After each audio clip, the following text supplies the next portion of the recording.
今回は番外編としてパリ日本文化会館さんでの講演会をお届けします。パリ特派員の妻が日本のジャーナリストの働き方や女性記者の悩みなんかを語っていきますので、どうぞご覧ください。Oui, j'ai commencé à travailler comme journaliste juste après d'avoir fini mes études littérature française. C'était pas obligatoire pour moi d'étudier le journalisme, donc ça m'a étonné qu'en France, il y a des écoles pour les journalistes. Et c'est obligatoire pour devenir un journaliste? C'est pas obligatoire, surtout dans les médias les plus importants. La part de diplômés d'école de journalisme est beaucoup plus importante. C'est vrai que j'avais eu 2 semaines de période de formation quand je suis entrée à JG Presse, mais c'était pas forcément des journalismes, c'était comment échanger les cartes de visite avec des intervieweurs, comment téléphoner à un policier ou à la police. En étant étudiant, on prépare déjà le concours. En France, vous commencez à chercher le travail après finir des études. Ouais. Et vous avez, certes, il y a beaucoup de gens qui ont des périodes assez libres après leur vie étudiante, entre leur vie professionnelle. Vous voyagez, vous faites le tour du monde, tout ça, mais au Japon, c'est rare d'avoir cette expérience. Un autre point assez original et intéressant porte sur la manière dont on apprend le travail une fois qu'on est dans l'entreprise. Dans mon cas, j'ai fait un apprentissage dans un club de presse du ministère de l'Environnement. Et puis, je suis allée à Nagoya pour couvrir la police de Aichi Préfecture. En général, c'est avec la police, en plus régionale, qu'on fait la formation. Parce qu'à mon avis, la police, le travail avec la police, c'est la base d'écrire un article. Qu'est-ce qui se passe, c'était quand, et qui sont les auteurs d'un crime, par exemple. Et donc, on apprend comment on travaille comme journaliste en travaillant sur place.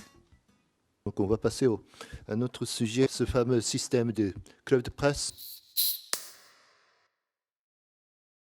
En fait, ce sont ces clubs dont peut-être les personnes dans cette salle qui sont familières. Donc c'est un système qui, à cause de sa fermeture, est très critiqué, aussi bien au Japon qu'à l'étranger, mais qui est un lieu, je pense, de passage très important pour les journalistes japonais, puisque c'est un passage obligé. Tu pourrais nous parler peut-être un peu de la manière dont tu y travaillais, dont les choses étaient organisées, tes relations avec les collègues, avec les sources. Avec les sources, ce que je faisais quand j'ai travaillé pour la police, c'est que tous les matins, je vais chez des policiers pour attendre qu'ils sortent pour aller au travail. Et je l'attrape à la sortie de la porte et je lui pose des questions pour un crime. On fait la même chose le soir. On va chez eux avant qu'ils rentrent. On attend devant la porte et on pose les mêmes questions. La raison pour laquelle on fait ça, parce que les policiers ne veulent pas communiquer ouvertement avec les journalistes. Ils ne veulent pas nous donner les informations importantes. Donc il faut établir le lien, la relation avec les sources en visitant leur maison. Des fois, ils nous détestent parce que ça gêne les voisins aussi, mais il faut le faire. Et je ne sais pas comment ça se passe en France. Arriver à avoir l'information en plus, à se départir de ce qu'a réussi les informations qu'ont réussi à avoir les collègues, bon, ça c'est. Je pense que la logique est pareille ici. Sur la relation avec les autres journalistes qui sont avec toi dans un club. En visitant les policiers, le matin et le soir, il y a la queue des journalistes. C'est une personne à chaque fois qu'on peut parler avec le policier. Donc on fait la queue et en attendant, on échange beaucoup. C'est surtout par les collègues des autres entreprises qu'on apprend beaucoup de choses.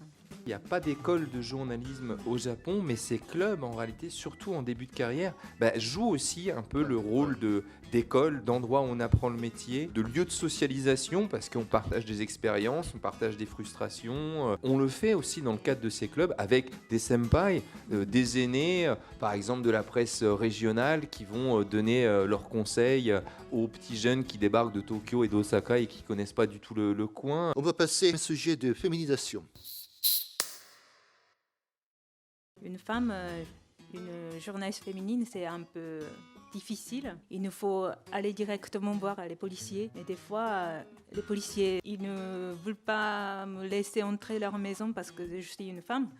Mais pour les journalistes masculins, ils les laissent entrer et c'est inégal.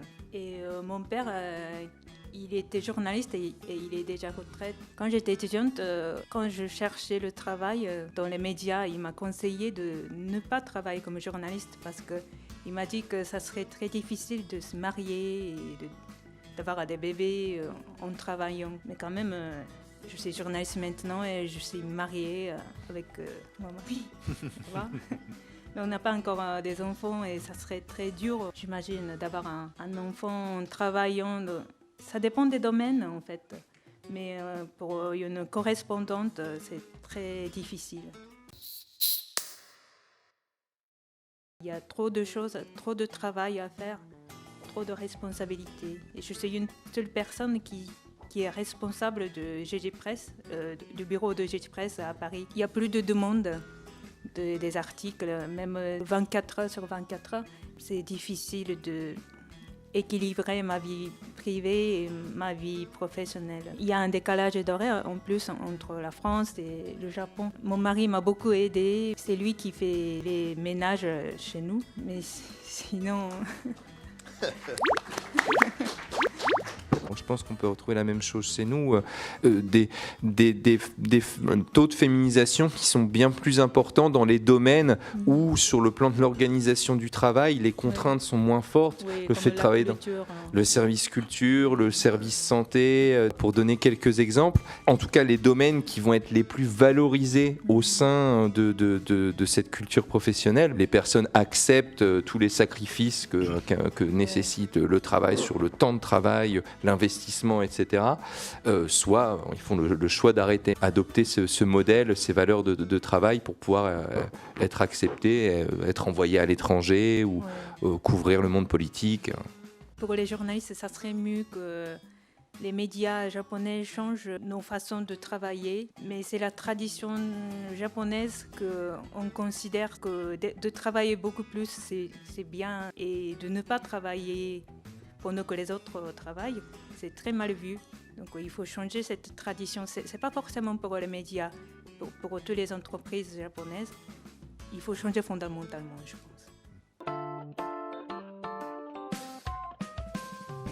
Bonjour, j'ai une question pour Sakura-san. Oui, bonjour. Quelle est la différence que vous constatez entre la recherche, l'accès aux sources au Japon et en France en tant que correspondante? Ici en France, c'est plus le contact avec les sources, c'est plus ouvert, plus public, je peux dire. Ils nous donnent des données, des numéros de téléphone ou des adresses email. Et si je pose des questions, ils me répondent. Et ça dépend des questions, mais ils m'expliquent au moins. Et donc c'est plus transparent, je pense, en France. Quels sont les conseils que vous donneriez aux filles japonaises qui veulent justement se lancer dans la carrière de journaliste? N'hésitez pas de faire ce que vous voulez. Les médias commencent à changer. Il y a beaucoup de femmes qui travaillent comme journalistes. Donc, bon courage, je dirais. Merci.